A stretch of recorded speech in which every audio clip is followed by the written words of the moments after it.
Olá, ouvintes e internautas da Rádio Cidade em Dia, 89.1 FM.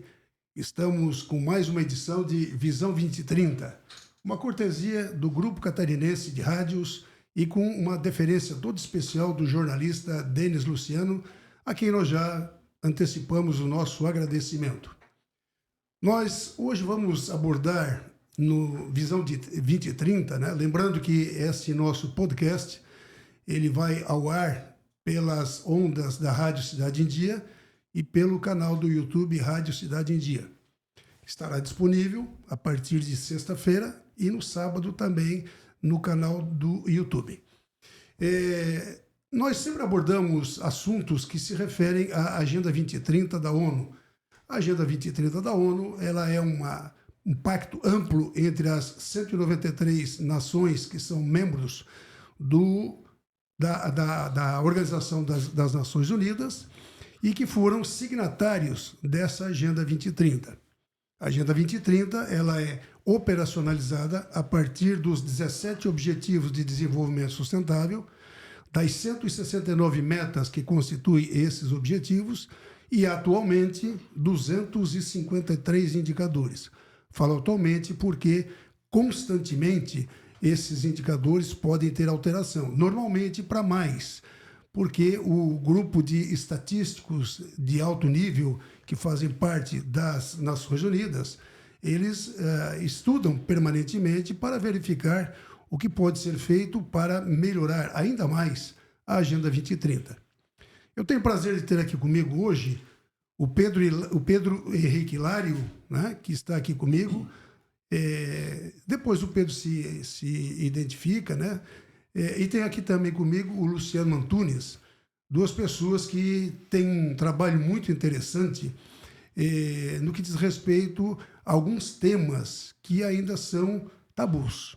Eu digo que são tabus porque, mesmo em conversas, não só conversas paralelas, mas algumas conversas técnicas, né, eu verifico que ainda existem alguns tabus em relação a esses dois temas que nós vamos abordar aqui. O Luciano vai abordar o tema de inclusão digital e o Pedro Henrique vai elaborar aqui conosco uma tratativa sobre diversidade. E aqui é bastante oportuno nós falarmos sobre diversidade, né, Pedro? Porque amanhã, dia 20 de novembro, é o Dia Nacional da Consciência Negra, que inclusive é feriado nacional. E que a consciência negra, né, o reconhecimento do trabalho, né, de todo o esforço e da vida, né, que o grande... Me fugiu o nome agora do Quilombo dos Palmares, o Zumbi dos Palmares, né? O grande trabalho, a vida que ele entregou, né? Para que houvesse uma aceitação, né? Dos negros como pessoas, como cultura, né? E que nós sabemos que a nossa cultura brasileira é extremamente miscigenada, porém a cultura negra ela é extremamente influente aqui para nós, né? Para nós brasileiros. Então, eu tenho o prazer de ter aqui o Luciano e o Pedro, e eu gostaria, Pedro, que então tu fizesse a tua apresentação inicial aqui, né, para que a gente possa mostrar para o nosso público, internauta e ouvintes, quem é o Pedro Henrique. Muito obrigado, Abel. Saudação a todos que nos acompanham aqui no podcast. É um prazer estar aqui para falar sobre temas tão relevantes para a nossa sociedade, né, Abel? Falar sobre a Agenda 2030, falar sobre os Objetivos de Desenvolvimento Sustentável, falar sobre diversidade, falar sobre inclusão, que tudo isso está no nosso dia a dia e está na nossa vida como um todo, né? Nossa vida ela perpassa por questões de diversidade, por questões de inclusão. A gente vive em sociedade, a gente vive com pessoas diferentes e a gente precisa entender toda essa questão cultural, social, para que a gente consiga viver num ambiente harmonioso, num ambiente que cada vez se desenvolva mais no sentido de acolhimento, no sentido de que a gente viva sempre em paz. E com muito respeito, né, Pedro? E com muito respeito. Muito respeito, né? E me apresentando, então, sou o Pedro, como o professor Abel falou, chamo professor, né? Somos colegas da Dionesc, assim como o professor Luciano também. Sou professor universitário, sou advogado, Tenho estudos em direitos humanos, mestrado em direitos humanos, estudos e pesquisas e publicações na área dos direitos humanos. Estou atualmente como vice-presidente da Comissão de Direitos Humanos da OAB, aqui de Criciúma, também faço parte da Comissão de Direitos Humanos da OAB Santa Catarina, e sempre na questão dos estudos e na prática da advocacia voltada a direitos humanos e diversidade. Muito bem, muito obrigado pela apresentação, Pedro. Agora, Luciano, faz a tua apresentação aí. Além de um grande jogador de futebol que eu conheci nas antigas, mas que mais? Fala aí para nós. Boa tarde a todos os ouvintes aí, boa tarde aos professores aqui, professor Pedro, professor Abel, que é professor de longa data, meu amigo de longa data, foi meu professor também durante a minha graduação. Eu sou bacharel em ciência da computação, então sou formado em computação pela Unesc. Fiz algumas especializações, uma especialização na área de educação, outra na área de gestão superior, porque atualmente eu coordeno o curso de ciência da computação da nossa Unesc.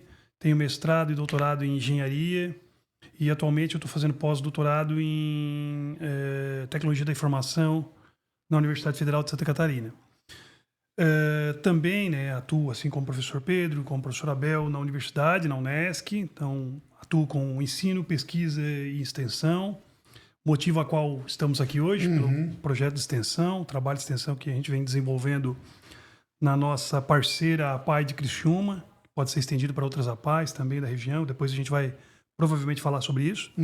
E eu atuo também no município de Cocal do Sul como professor de educação básica, do 1º ao 9º ano, onde eu tenho algumas horinhas lá e ainda não largo as minhas crianças também na disciplina ligada à informática também.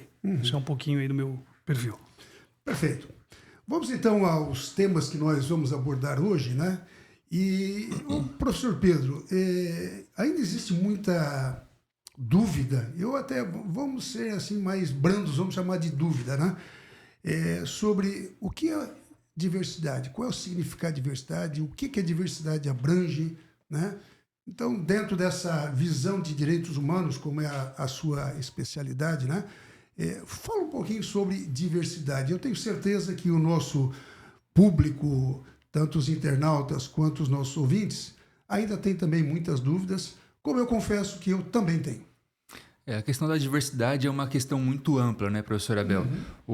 Às vezes, quando a gente fala de diversidade, de forma geral, muito se pensa na questão de diversidade LGBT. Fala de diversidade, já pensa direto na questão LGBT, mas não se restringe a isso, né? Todos nós somos diferentes. Eu sou diferente do Abel, eu sou diferente do Luciano, cada um de nós somos diferentes entre nós. Que bom, né? E que bom que somos diferentes. É assim, né? E todas essas diferenças geram as diversidades. Então, se a gente for categorizar as diversidades de uma forma bem sucinta e bem resumida, nós podemos falar de diversidade sexual e de gênero, que daí entra na questão LGBT, a diversidade racial, a diversidade étnica, a diversidade em questão etária, então crianças, adolescentes, jovens, adultos e pessoas idosas, a diversidade de gênero no sentido homens, mulheres, a diversidade na questão da pessoa com deficiência, a diversidade da questão da origem, pessoas indígenas, pessoas asiáticas. Enfim, nós temos uma infinidade de diversidades porque todos nós somos diferentes uns dos outros. E a partir do momento que a gente reconhece essas diferenças, a gente entende que a gente vive num mundo diverso, em que todas as pessoas são diversas uma das outras e que todas merecem respeito a partir do momento que todos nós somos seres humanos, cada um de nós temos as nossas próprias identidades, sejam identidades que vêm com a gente já desde o nascimento, características biológicas, genéticas mesmo, ou identidades culturais e sociais, e tudo isso faz parte da diversidade. Então, se a gente fosse classificar a diversidade são todas as diferenças que compõem a existência humana. A diversidade é um guarda-chuva e embaixo desse guarda-chuva cabe muitos varões. Cabe muitos varões, né? E muitas pessoas e todos os seres humanos são diversos. Então, cada um de nós carregamos um pouquinho da diversidade também. Quando fala em diversidade, quando eu disse assim que ainda bem que existe essas diferenças, eu não sei se os dois colegas de mesa aqui, o professor Pedro e o professor Luciano, assistiram em algum momento aquele filme, um vídeo do Pink Floyd, né? The Wall, que aí todos os alunos são exatamente iguais e tal, e aquilo torna um mundo extremamente chato, uma coisa, horrível, né, de se viver. Então imagina, né, o Pedro, o Luciano e os nossos ouvintes e internautas, se todos nós usássemos camisa vermelha, camisa azul, camisa como aqui é do professor Pedro, né? Imagina que chatice que ia ser o mundo, né? Então, que bom que existe diversidade, que coisa boa, né? E assim, né, o Pedro, tu foste bastante feliz ali em falar duas diversidades que na mesma hora que tu falaste já me veio na cabeça, né? O ODS 5 e o ODS 10, né? O ODS 5, então, é a igualdade de gênero, né? Nós fazemos parte do Pacto Global da ONU e numa dessas reuniões que eu estava no Pacto Global online, né? Aí um deles uma das exigências do Pacto Global é que na gestão da instituição, no primeiro escalão, tenha 30% de mulheres. Eu disse, não, nós aqui estamos dando goleada, porque nós estamos com 80% de mulheres, né? Eu digo, nós já preenchemos esse requisito há muito tempo. E um outro aspecto importante que tu falaste ali, né, Pedro, foi em relação à redução das desigualdades, né, que aí é o ODS 10. E aí eu chamo a atenção dos nossos ouvintes e internautas para que não se prendam apenas no ODS, se prendam também nas metas, porque aparentemente são esses dois objetivos, né, que falam sobre diversidade, né? Mas não, o ODS 4 também, ele fala, né? A educação de qualidade, ele também fala sobre isso aí. E nós agora no Brasil, nós temos o ODS 18, né, que ele foi admitido pela ONU que o Brasil possa utilizá-lo, que é igualdade étnico-racial. Então tudo isso, né, mostra para nós a importância, né, sobre essa inclusão, porque a diversidade, né, o reconhecimento da importância da diversidade, eu acredito que seja o ponto essencial de partida para a inclusão, né? Então, nesse caso, né, Luciano, a bola sobrou para ti. Então, o Luciano, né, o professor Luciano, assim como eu, né, somos extensionistas, o professor Luciano é extensionista, eu também sou, né? E tu tens um projeto já de longa data, né, que é inclusão digital. Então, a inclusão digital nada mais é do que um link, né, do que o professor Pedro falou na redução das desigualdades. Vamos falar um pouquinho sobre o teu projeto? Então, Abel, esse projeto já tem uma longa data mesmo. Na universidade, na Unesc, nós temos editais internos que proporcionam que os docentes e os discentes eles atendam a comunidade, que é um dos objetivos da universidade, da Unesc, né? Até porque ela é comunitária, né? Exatamente, promover o desenvolvimento regional para melhorar a qualidade de vida. Então, em 2014, bateu uma dorzinha, assim, talvez porque eu já trabalho com crianças também, e eu pensei de que forma que eu posso, dentro da tecnologia, desenvolver um projeto de extensão para atender a comunidade. Que comunidade eu vou atender? Pensava-se muito em empresas da região, que a gente pode fazer trabalho de extensionismo. Mas de que forma eu vou poder mudar, de certa forma, a vida das pessoas e até dos nossos próprios discentes? Então a gente pensou num projeto, na época eu pensei no projeto de inclusão digital, na APAE de Criciúma. Por que eu pensei? Porque são 11 anos de projeto, então ele foi sendo moldado ao passar do tempo.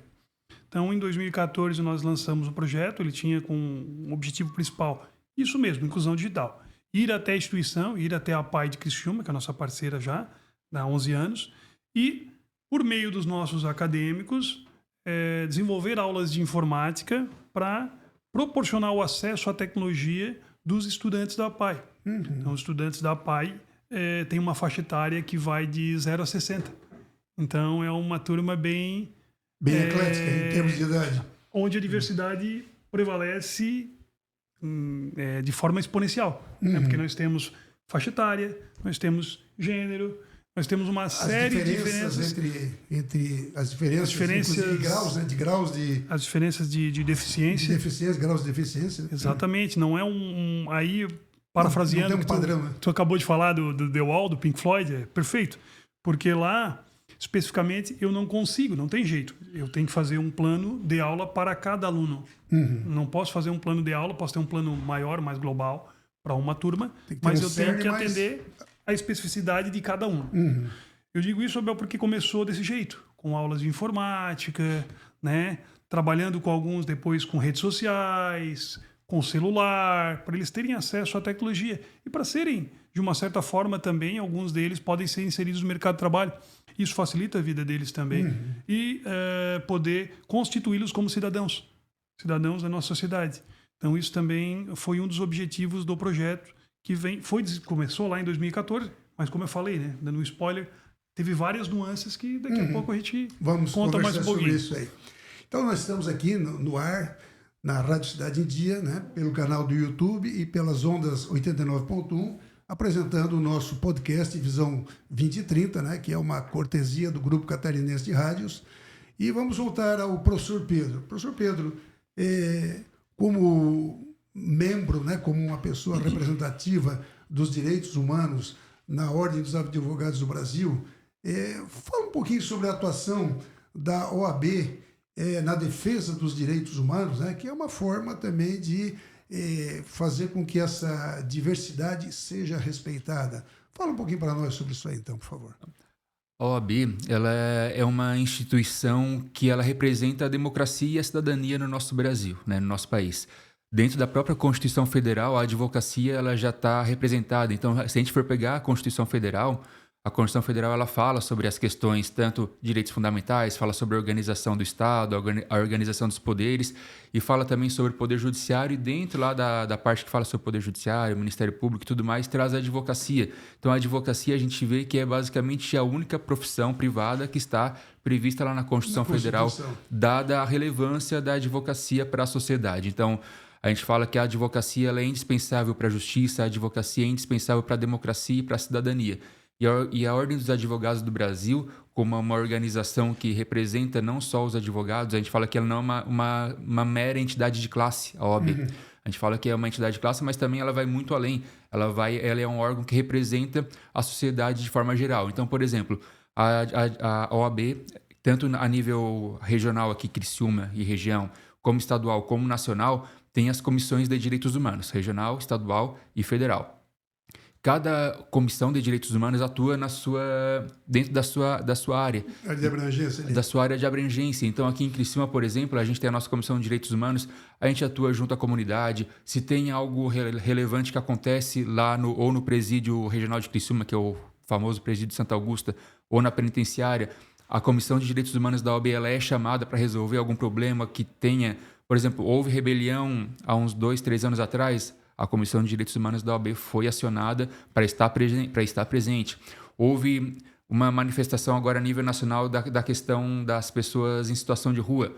A OAB foi chamada também a nível estadual para estar presente. A nível federal não é diferente, né? A nível federal também a gente vê muitas vezes a Comissão de Direitos Humanos da OAB se posicionando em casos relevantes que chegam ao Poder Judiciário, que chegam ao STF.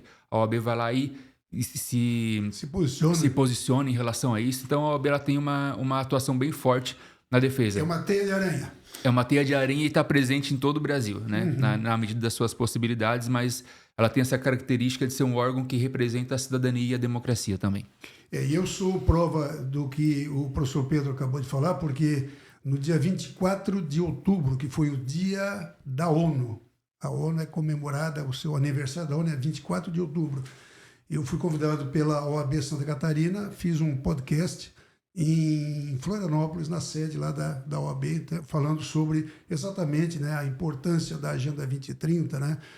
Certamente todos vocês conhecem a paixão que eu tenho pela Agenda 2030, né? Então aí eu fui convidado para participar desse podcast, então referendo aqui às suas palavras. Luciano, esse projeto ele surgiu lá em 2014, mas ele teve outras edições, até porque os editais de extensão na Unesc eles são bianuais, né? Então 2014 foi a 2016, certamente algumas modificações aconteceram, possivelmente até um público-alvo mais abrangente, alguma coisa nesse sentido. E aí, como é que evoluiu esse projeto? Então, Abel, ele foi acontecendo da forma como ele iniciou, né, como inclusão digital mesmo, um acadêmico ia até a instituição física da APAI e ministrava as aulas de informática, tendo reuniões de orientação com a coordenação, no caso comigo e com outro professor na Unesc. Porém, em 2019 aconteceu acontecem desafios, na verdade, dentro da universidade que a gente pode transformar em oportunidade. Que foi um desafio que foi, Que bom, né? que foi a curricularização da extensão. Então, veio a curricularização da extensão, então tínhamos que colocar a extensão dentro dos nossos currículos. E de que forma que nós vamos trabalhar isso? Até então, eu era professor do curso naquele momento e atuava, assim, auxiliando também a coordenação e pensei, a gente pode, de repente, aproveitar esse projeto e fazer ações para curricularizar ele. De que forma? Com inclusão digital, não é possível. Eu não vou fazer com que todos os alunos conseguirem ir até a instituição para ministrar aula na instituição. Foi quando eu tive a ideia, e isso ocorre todo semestre. Na segunda fase do curso, todos os alunos da segunda fase eles desenvolvem um projeto interdisciplinar, que não é uma disciplina. Então, é uma junção das disciplinas em torno do projeto. Isso, só então para os nossos ouvintes e internautas entenderem o que o professor Luciano fala sobre curricularização da extensão, não é a criação de mais uma disciplina na matriz curricular. A curricularização da extensão ela tem que ser transversal, ela deve ser transversal ao curso, ela não pode ser uma disciplina que vai ser criada, né, para inchar ainda mais as matrizes curriculares. Dois pontos importantes que tu levanta, Isabel. Primeiro, a questão de que não é mais uma disciplina curricular, não é um componente curricular. E outro, o projeto interdisciplinar criado por nós, com regulamento, tudo organizado, ele também não é um componente curricular. Então, na verdade, ele acontece de forma transversal na fase. Então, nessa fase específica, são 4 componentes curriculares envolvidos. Então, nós organizamos, cada representante de equipe, esse trabalho é desenvolvido em equipe, vai até a PAI no início do semestre, juntamente com os professores da disciplina. Continua a PAI Criciúma. A PAI de Criciúma. Nós vamos até a PAI. O mais bacana, os nossos alunos conhecem a realidade de uma instituição como a PAI, então o olhar de mundo deles já é diferenciado. Então, eles conhecem a realidade de uma instituição que abriga uma minoria. Pedro, que trabalha com universidade, sabe disso. Então, é uma instituição que acolhe, uma instituição muito bem estruturada, muito bem organizada, uma instituição de ponta. Todos os tipos de serviços tem lá dentro da PAI, mas eles tomam um choque de realidade, né? Então, as suas demandas não são tão emergentes, tão urgentes como as dos estudantes da PAI. Então, isso já é importante, eles terem essa vivência. Só que eles vão lá e identificam as possíveis necessidades do público da PAI. Então, de acordo com o que eles aprendem na segunda fase, que é uma parte de eletrônica e a parte de programação, desenvolvimento de aplicativos, que daí é comigo e outra é com o professor Enio, eles propõem soluções tecnológicas para a instituição, para auxiliar, seja a instituição, sejam os alunos. Então, eles desenvolvem jogos pedagógicos.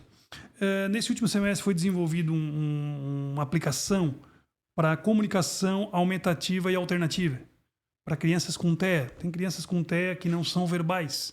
Elas não verbalizam, não falam. E como é que elas vão se comunicar?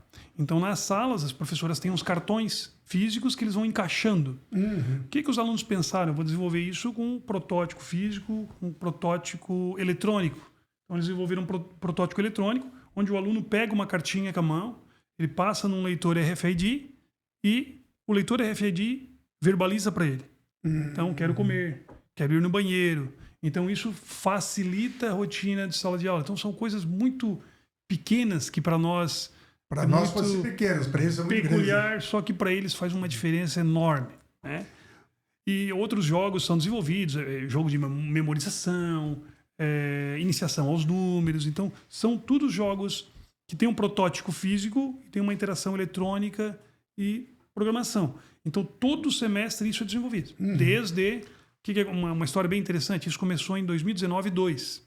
Aí todo mundo sabe o que aconteceu em 2020, que foi a pandemia. Pô, foi um projeto, sim, suspeito, mas a gente é apaixonado pelo que faz, né? Sim. Então, foi um projeto lindo na primeira edição.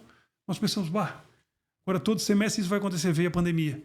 Então, nós ficamos aí 2020, 2021 sem o projeto. 22. E retornamos em 22. Todo semestre, nossos acadêmicos da segunda fase vão até a instituição, escutam as demandas, voltam para a instituição, desenvolvem as soluções.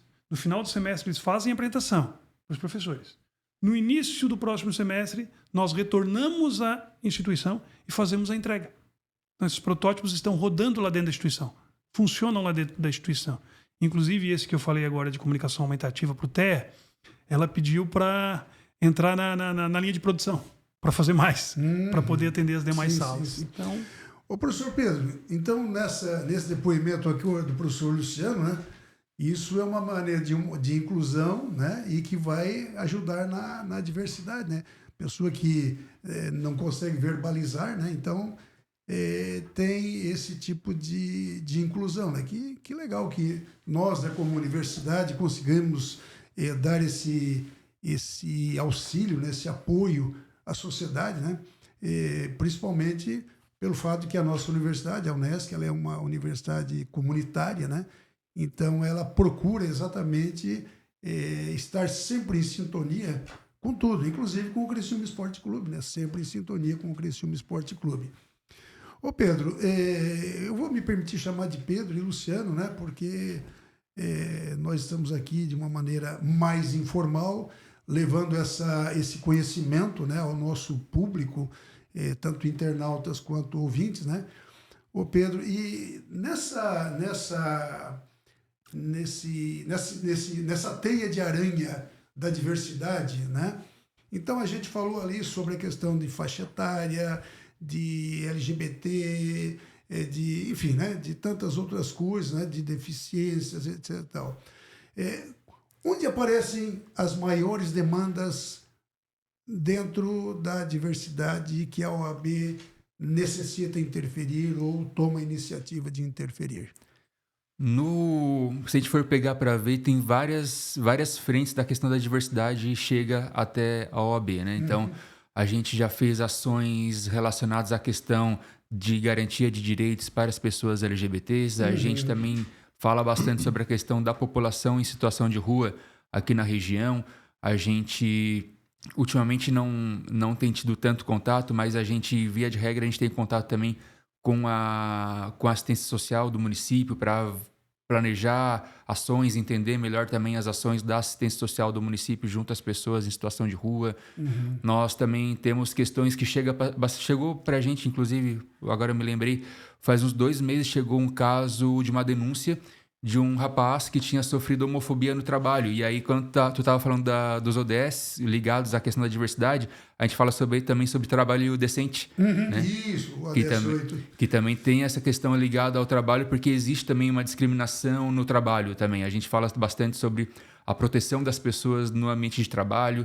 Então, tem muitas... Quando a gente vê, por exemplo, dados da Organização Internacional do Trabalho, fala que dentre os milhões e milhões de casos de assédio moral e sexual que existem no mundo, a maioria deles acontecem por conta de algum tipo de diversidade. Seja mulher, seja pessoa com deficiência, seja questão de racismo, LGBTfobia. Então, os casos de violências no ambiente de trabalho estão muito ligados também às questões das diversidades e da discriminação no ambiente de trabalho. Então, é importante falar também sobre a questão do trabalho decente. E chegou para a OAB, faz uns 2 meses, o caso de um rapaz de cerca de 18 anos que sofreu homofobia no trabalho de uma cliente. Ele era um atendente de uma loja e uma mulher chegou e comentou, ele estava de maquiagem e comentou sobre a maquiagem dele e questionou se ele era gayzinho, se era mulher, uma coisa nesse sentido. Então ele sofreu homofobia no local de trabalho e acabou que a denúncia... Enfim, ele procurou a OAB para ter acolhimento, a OAB deu todo o suporte para ele. E no final, ele, por medo de represália, ele acabou não querendo... Declinando de uma denúncia que fosse formalizar a denúncia e uma investigação depois, apesar de a LGBTfobia ser crime no Brasil desde 2019 com uma decisão do STF, né? A gente não tem uma lei específica sobre a questão da homofobia e da transfobia, mas nós temos uma decisão do STF, né, que vem lá de Brasília, que torna a homofobia e a transfobia crimes equiparados ao racismo, né? Crimes de racismo no Brasil. Então chegam essas situações, às vezes a própria OAB espontaneamente vai atrás dessas ações e às vezes chegam denúncias para a OAB para que a OAB se posicione e dê o amparo legal para essa pessoa e dê os encaminhamentos necessários para a pessoa que sofreu algum tipo de discriminação ou alguma questão relacionada às desigualdades. Eu assim, desde muito tempo, né? Inclusive na minha família, né? Tanto meu pai como a minha mãe sempre tiveram muito ciente que todas as pessoas são iguais, né? Elas são formadas da mesma natureza, né? E que não se deve ter qualquer tipo de discriminação. Então, eu fui educado com essa linha, né? E eu tenho orgulho de dizer o seguinte, comigo não tem qualquer tipo de discriminação em nenhum sentido, nada, absolutamente nada. E eu acho assim que seria interessante que a sociedade estivesse mais atenta para isso aí, né? Para que entendesse que não é só a criminalização de racismo, né? Qualquer tipo de racismo, né? Nós agora recentemente vimos aqui em Santa Catarina, né, aquele caso ali no estádio lá em Florianópolis, né? Isso e aí ontem à noite, quando eu cheguei da universidade, eu estava assistindo um jornal, passou em rede nacional, gente. Então, quer dizer, é uma vergonha para nós catarinenses, sabendo que nós somos um povo extremamente acolhedor, né? Um povo que acolhe as pessoas, né? E que procura integrar as pessoas na nossa sociedade e que, de repente, tu vê esse tipo de coisa. Então, eu confesso que eu fico chateado quando eu vejo uma coisa. Não me atingiu diretamente, não, mas eu fico chateado. Por quê? Porque é uma pessoa que está lá do outro lado, talvez até tenha mesmo feito o que a mulher disse para ele, né, que economizou muito para comprar passagem de vinda para cá, mas tudo bem, deixa, é a dele, ele quer fazer isso, ele gosta do time dele como nós gostamos do Criciúma. Então ele fez o serviço dele, fez a parte dele, veio de lá, aqui. Então, por isso que a palavra-chave é respeito mesmo. Né? E nesse sentido, Abel, é importante que tu falou que a criminalização não resolve tudo, Não, mas e realmente não resolve. É a educação. E inclusive que a educação de qualidade é importante para quando a gente fala, e muitas vezes a gente vê a própria sociedade meio resistente, não quero que fale na escola com meu filho sobre questão racial, sobre questão de diversidade, não quero que fale sobre isso porque isso daí é pauta ideológica. Não é pauta ideológica, é uma pauta social que é importante que a gente aprenda desde criança para que a gente consiga desenvolver uma sociedade igualitária, uma sociedade justa. E se não falar dentro da escola, vai falar na rua, né? Aí totalmente exatamente. distorcido. Né? Com certeza. Não fala dentro da escola, fala na rua. Se me permite um adendo aí na fala de vocês, aí, que é importante. Recentemente, passei por uma situação semelhante, uma instituição de ensino, onde houve uma injúria racial. Acho que depois eu aprendi, né? Não sou da área jurídica, mas fui atrás para entender qual é o termo. Houve uma injúria racial dentro de uma instituição de ensino. E daí, quando você fala com algumas pessoas que ainda são, no meu pensamento, são retrógradas, né? Que tem o pensamento que antigamente falava isso e aquilo, mas agora a gente está em 2025, né? A gente não está em 1980. Então a gente evoluiu, né? Assim como homo sapiens, eu fui obrigado a usar a expressão, né? Assim como a gente era homo sapiens, né? A gente evoluiu para sapiens sapiens. Então a gente precisa evoluir, claro, né? Então claro. E não aceitar esse tipo de atitude, principalmente dentro de uma instituição de ensino. Que infelizmente Foi o que aconteceu. eu visualizei isso. Então é triste essa situação. É importante, né, a gente deixar bem claro que o mundo muda por quê? Porque a sociedade muda, e a sociedade muda porque as pessoas, os indivíduos mudam. Então nós temos que entender que nós estamos num mundo com diversidade em todos os sentidos, sobretudo cultural, né? Hoje nós não temos mais digamos assim, barreira hoje cultural, acredito que não tenha mais absolutamente nada. E os próprios limites, né, entre países, né, pode existir um limite físico, mas é só, acabou, não tem limite mais nenhum, né? É só o limite físico, se é que existe, né? Quando existe, né?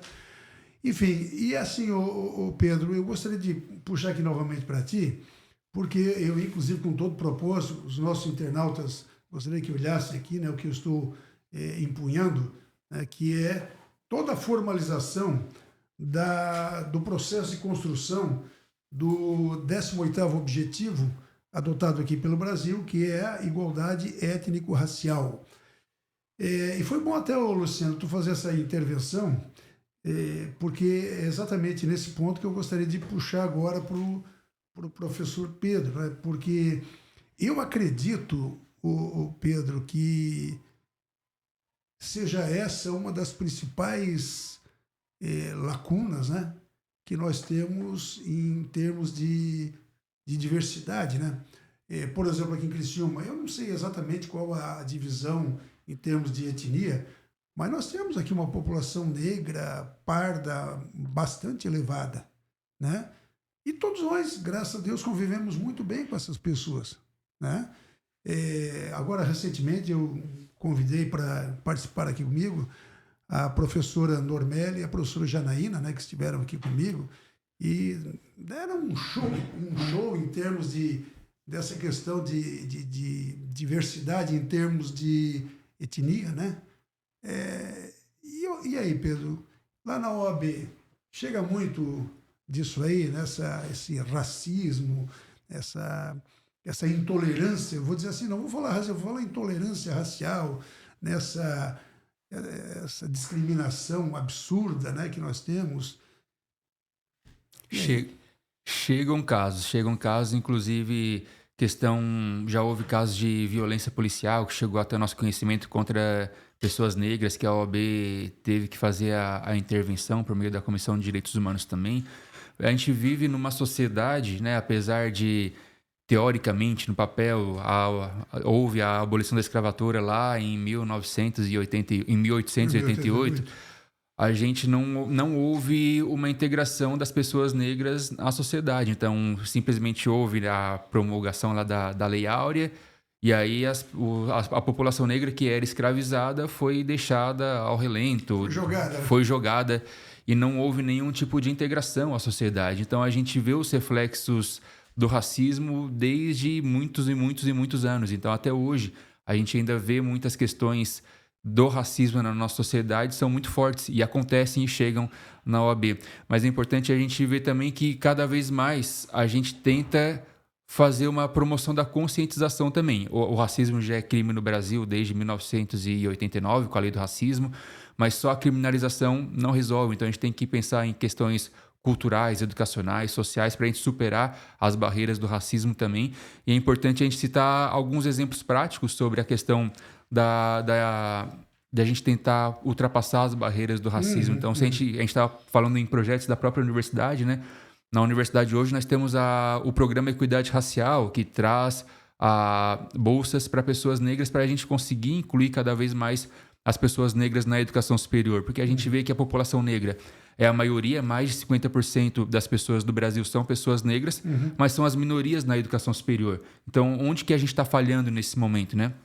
Tanto é que lá, desde 2010, a gente já tem a questão das cotas raciais, que é uma das formas de políticas de ações afirmativas que a gente tem para ingresso na educação superior, as cotas raciais nas universidades públicas, as universidades comunitárias, a Unesc, né, é um exemplo de que faz também a integração das pessoas negras na educação superior, com possibilidade de bolsa, com possibilidade de estágio, para que a gente consiga cada vez mais promover essa integração e a superação das barreiras que o racismo impõe na nossa sociedade. E assim, né, dentre as 27 unidades da federação, quantos governadores negros nós temos, né?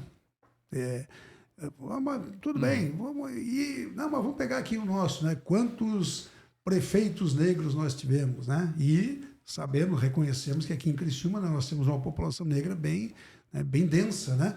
Então, quantos prefeitos negros? A nossa Câmara de Vereadores, né? Quantos negros são eleitos ali, né? E assim vai, né?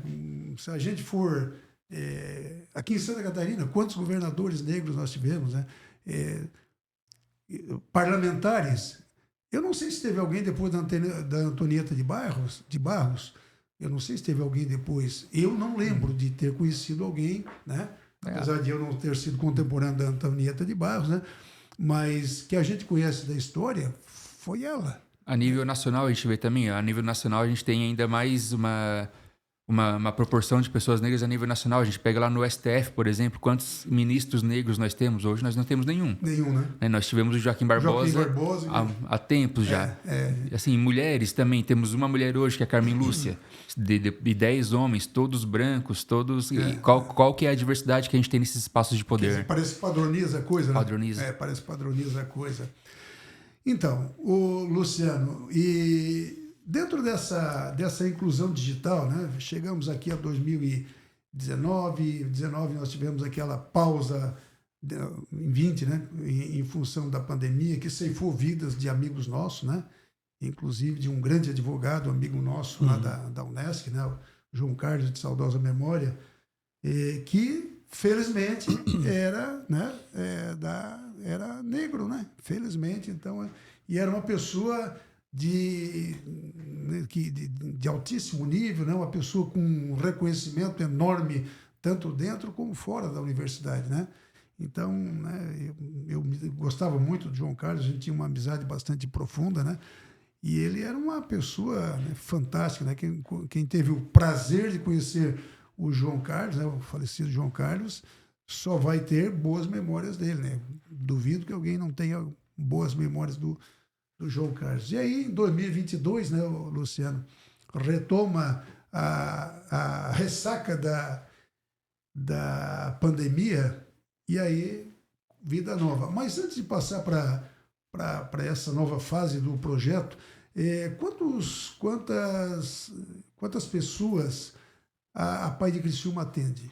Então, são mais de 190 pessoas que eles atendem. Pessoas. E dentro da instituição tem fisioterapia, tem artesanato, tem... Mas, digamos assim, os atendidos são 190 pessoas. Daí da faixa etária de 0 a 60. Uhum. Então, depende de cada especificidade, né? Uhum. De cada um.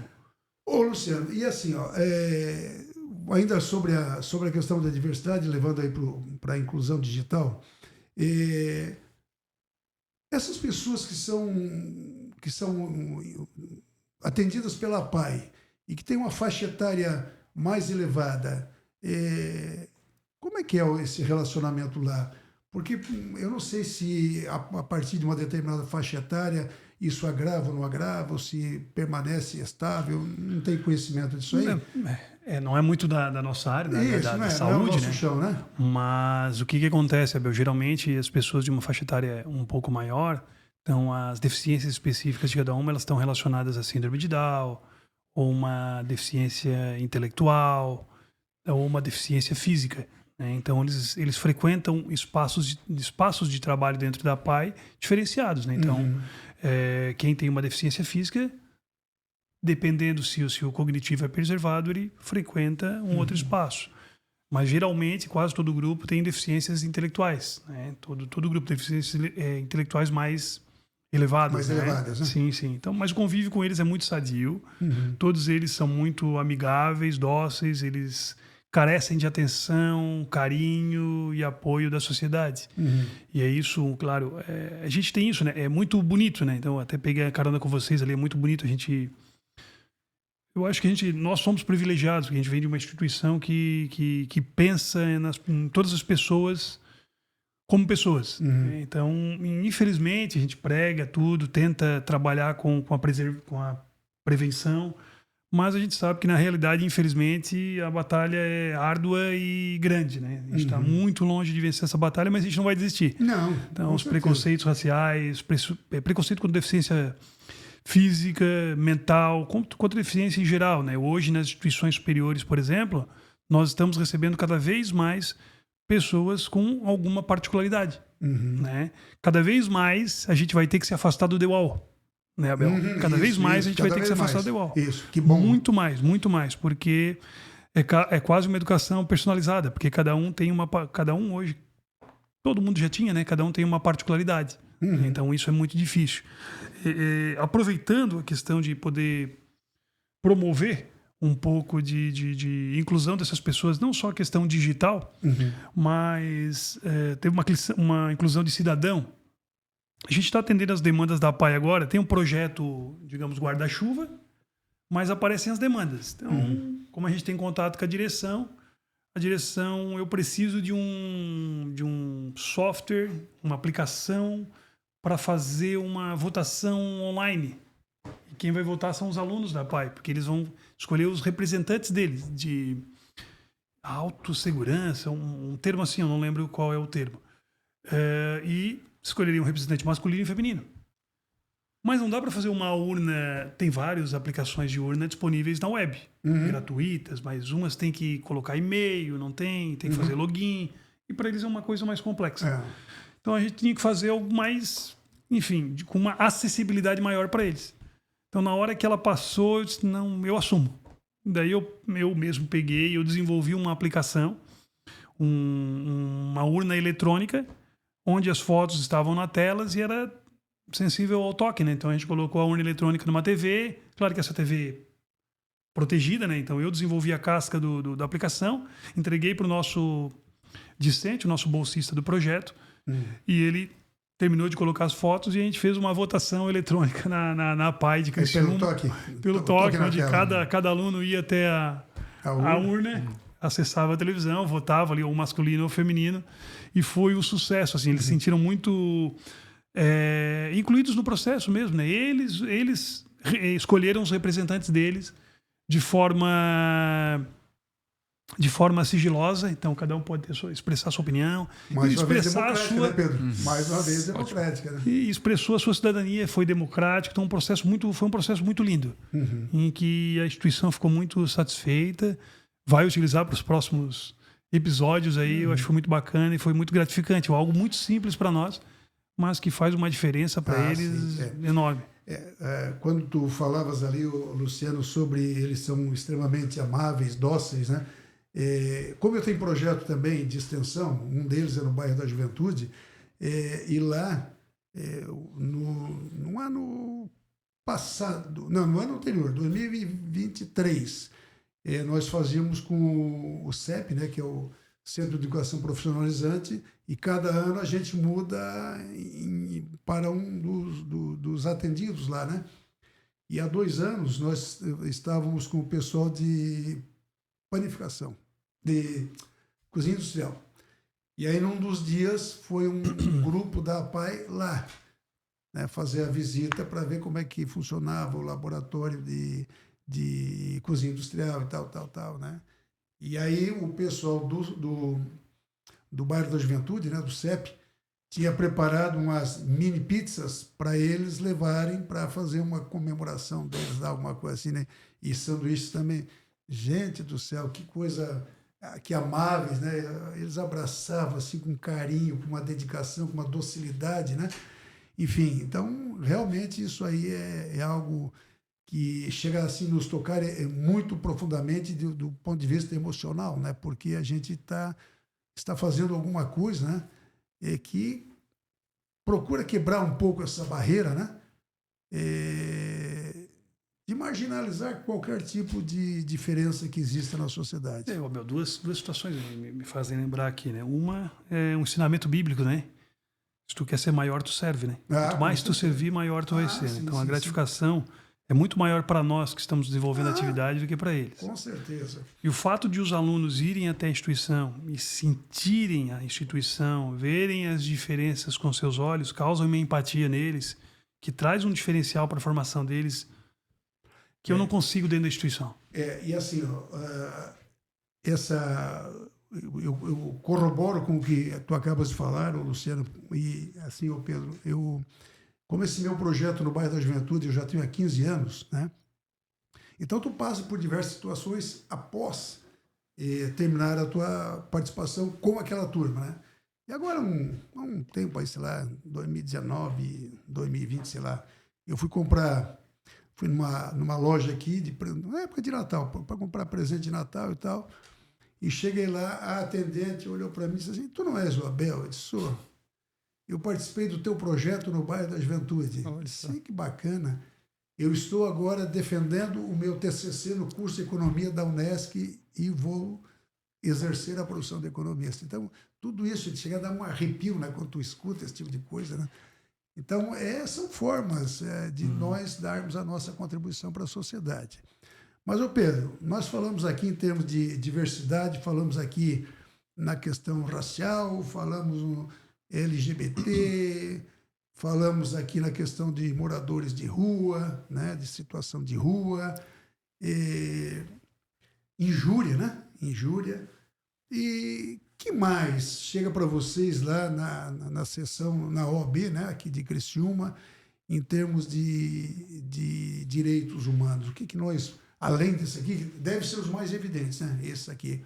Mas, além disso, tem alguns que, mesmo que não sejam tão evidentes, eles acabam sendo preocupantes, né? No mínimo, preocupantes. Sim.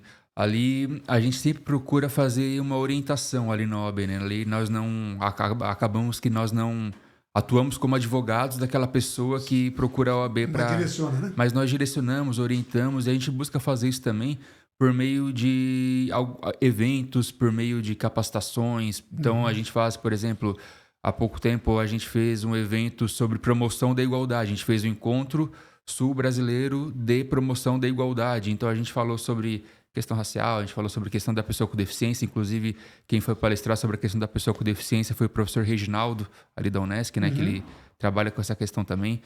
A gente falou sobre questão LGBT, nós falamos, enfim, falamos sobre algumas questões que versam sobre direitos humanos. Então acaba que a gente pega, né? E tudo que a gente vai falando, a gente sabe que tem um vínculo com algum ODS. Então a gente vai pegando, então isso daqui é a questão de redução, mais ligada à redução das desigualdades, aqui é mais relacionado à igualdade de gênero, aqui é educação de qualidade, trabalho decente. Assim vai. A gente vai pegando justiça, paz, instituições, tudo mais. A gente vai pegando, a gente tem essa noção também de que as nossas ações, por mais pontuais que sejam, elas vão contribuindo também com as metas dos ODS, por mais que seja questões mais micro, né, mais regionais, mas aos pouquinhos a gente sabe que as nossas ações podem fazer alguma diferença posteriormente. Então, por meio dessas ações, palestras, a gente também tem um projeto, esse ano a gente não realizou, mas a gente tem um projeto também que é o OAB na Praça. Então, de várias comissões que a OAB, além da Comissão de Direitos Humanos, tem outras comissões temáticas também, a Comissão de Violência de Gênero. Existe uma comissão dentro da OAB que é só sobre violência de gênero contra a mulher, que é a OAB por Elas. Isso. Nós temos também, que inclusive você palestrou também. Eu palestrei também. No evento da OAB por Elas, você palestrou, estava lá também. Isso. Foi muito reverenciada a sua palestra, inclusive, depois. Então são algumas comissões da OAB que trabalham de forma integrada. A gente tem a comissão dos direitos da pessoa idosa, a comissão dos direitos da criança e do adolescente, a comissão Enfim, nós temos várias comissões temáticas que englobam várias questões de direitos humanos. A Direitos Humanos é o guarda-chuva e tem diversas dentro dela. Então, a OAB por Elas é outra dessas também que trata sobre a questão da violência. Então, nós tentamos fazer... A OAB por Elas faz um trabalho muito bacana de intervenção junto às mulheres que sofrem, que são vítimas de violência doméstica. Então, cada comissão da OAB tem o seu papel para promover os ODS da sua forma, da sua particularidade. É muito importante isso também. Ok, ouvintes da Rádio Cidade em Dia, internautas, estamos concluindo mais um episódio do nosso podcast Visão 2030, né? Uma cortesia do Grupo Catarinense de Rádios e por uma deferência toda especial do jornalista Denis Luciano, que nos convidou para fazer difundir, né, a Agenda 2030 da ONU para todos aqueles que querem conhecer um pouquinho mais, né, do significado dessa Agenda 2030, dos Objetivos de Desenvolvimento Sustentável. Eu gostaria, então, agora, né, de manifestar aqui o meu agradecimento ao professor Luciano, ao professor Pedro, e gostaria das considerações finais de vocês. Podemos começar pelo professor Pedro. Perfeito. Então, professor Abel, muito obrigado pelo convite, muito obrigado também, professor Luciano, pela parceria aqui de falar sobre um assunto que é tão caro, no sentido da palavra, que é muito importante para a sociedade. Então, agradeço, a gente fica sempre à disposição e a gente sempre dá aquela palavra de incentivo para que cada um reflita nos seus espaços de que forma que estão promovendo a igualdade, de que forma que eu posso tentar tirar as desigualdades, as discriminações do meu dia a dia para que a gente consiga viver numa sociedade mais justa, mais igualitária. Então, muito obrigado também a todos que nos acompanham, nos ouvindo ou nos assistindo. Muito obrigado, professor Pedro. Professor Luciano. Obrigado, meu amigo Abel.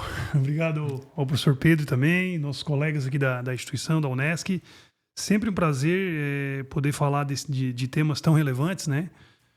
A parte de que eu trabalho lá com a inclusão, mas também muito pertinente, porque daí o Pedro também nos contemplou aqui com a parte de desigualdade, o qual eu sou um grande defensor, porque também tenho no meu anseio do lado algumas diferenças e sei o quanto é difícil as pessoas lidarem com tais situações. Então, cada vez mais é importante que um ditado muito antigo, né, que sejam educados de casa, né, que tenham essa educação de casa.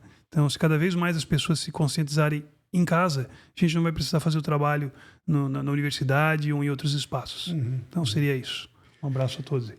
Ok, então eu agradeço aqui a presença do professor Luciano, do professor Pedro, um agradecimento todo especial ao Grupo Catarinense de Rádios, ao jornalista Denis Luciano, e na próxima semana estaremos novamente aqui com o nosso podcast, novo episódio de Visão 2030. Um grande abraço a todos os internautas, aos ouvintes e aos dois participantes aqui da mesa hoje comigo. Muito obrigado e um grande abraço a todos.